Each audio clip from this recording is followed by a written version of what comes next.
Bonjour, bonjour, bonjour. Euh, Ce matin, j'ai une pensée.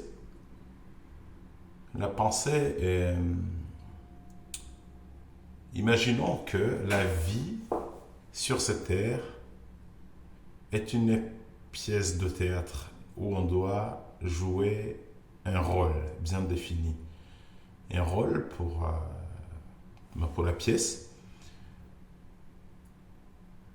Le drame, ce serait de jouer dans cette pièce de théâtre sans avoir les instructions du metteur en scène.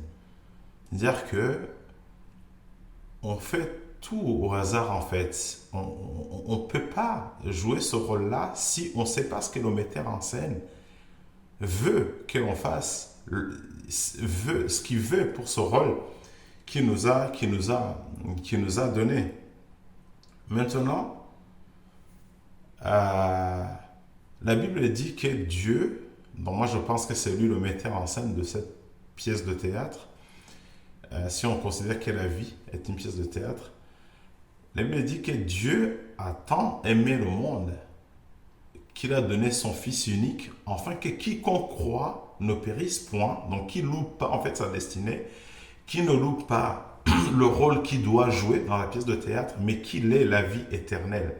Maintenant, la vie éternelle, en fait, quand on s'intéresse à la définition, la Bible dit dans Jean 17,3, or la vie éternelle, c'est qu'ils te connaissent, toi, le seul vrai Dieu, et celui que tu as envoyé, Jésus-Christ.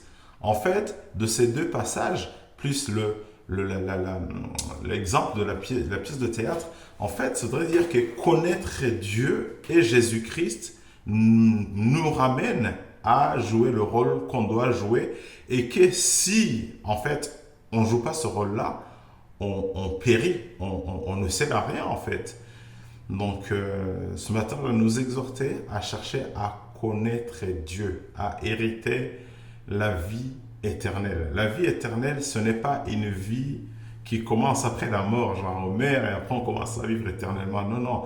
La vie éternelle, donc c'est connaître Dieu, c'est la connaissance de Dieu et de Jésus-Christ qui est en nous et en fait qui produit un certain nombre de vertus qui sont profitables pour nous et pour les autres, à savoir l'amour, la joie, la paix. Souvenez-vous, les deux lois, les plus grandes des lois, c'est aimer Dieu de tout son cœur, de toute sa pensée, etc. et aimer son prochain comme soi-même.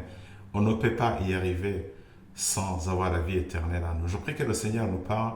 Très bonne journée. Si vous voulez inviter le Seigneur Jésus-Christ dans votre vie et avoir la vie éternelle en vous, je mettrai en dessous dans la description de cette vidéo la prière qu'il faut faire de tout son cœur et le confesser à haute voix pour que le monde spirituel puisse entendre que vous avez donné votre vie à Jésus-Christ et que la vie éternelle désormais habite en vous. Très bonne journée, que le Seigneur nous bénisse et bonne semaine.